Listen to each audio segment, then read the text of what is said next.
Hello friend, केम छो? जय श्री कृष्ण।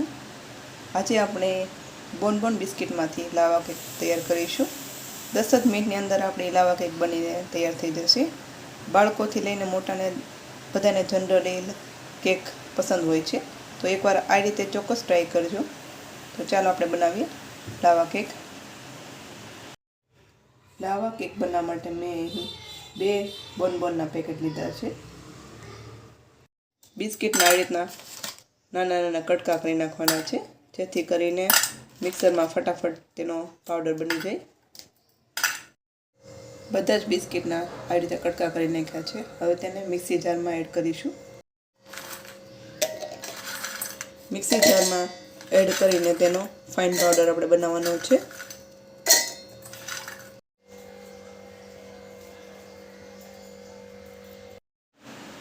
બધા જ બિસ્કિટનો આવી રીતે મિક્સરમાં પાવડર બનાવી નાખ્યો છે। હવે આગળની પ્રોસેસ કરીશું આપણે। બિસ્કિટના પાવડરની અંદર 1 ટેબલસ્પૂન બેકિંગ પાવડર એડ કરવાનો છે, તેને બરાબર મિક્સ કરી નાખવાનું છે। હવે થોડું થોડું દૂધ એડ કરતા જઈશું અને તેને મિક્સ કરતા જવાનું છે। એકસાથે બધું દૂધ એડ નથી કરવાનું, નહીં તો આપણું બેટર પતલું થઈ જશે।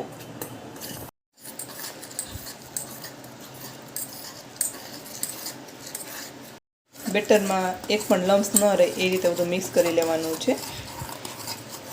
બેટરને વધારે ઘટ કે વધારે પતલું નથી રાખવાનું, આપણે બેટરને આટલું જ ઠીક રાખવાનું છે।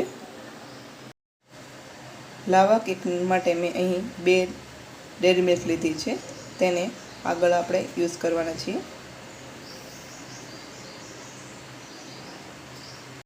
લાવા કેક બનાવવા માટે મેં અહીં અપ્પમની લોઢી લીધી છે, તેને મેં ઘીથી બરાબર ગ્રીસ કરી લીધી છે। હવે આપણું બેટર તેની અંદર એડ કરીશું। આપણું બેટર થોડું થોડું કરીને અપ્પમની લોઢીમાં આપણે એડ કરીશું।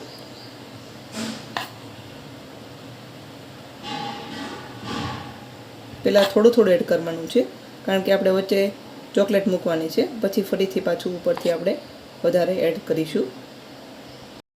આવી રીતે થોડું થોડું બેટર મેં એડ કરી દીધું છે।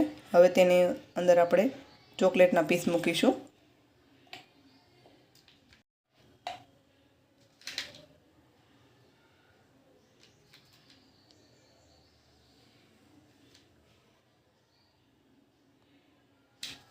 એક એક કરીને બધામાં આપણે આવી રીતના પીસ ચોકલેટના મૂકી દઈશું અને ઉપર ફરીથી આપણે બેટરને એડ કરવાનું છે।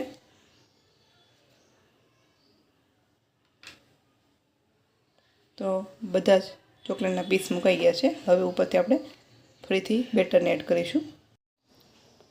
આવી રીતે ઉપરથી બેટરને એડ કરી દઈશું। હવે આપણે ગેસ ઉપર બેક કરીશું। મેં બધા જની અંદર ચોકલેટ એડ કરીને ઉપરથી બેટર ફરીથી એડ કરી દીધું છે। હવે તેને આપણે 10 મિનિટ માટે કૂક કરીશું। 10 મિનિટ માટે આપણે લાવા કેકને ગેસ ઉપર કૂક થવા દઈશું।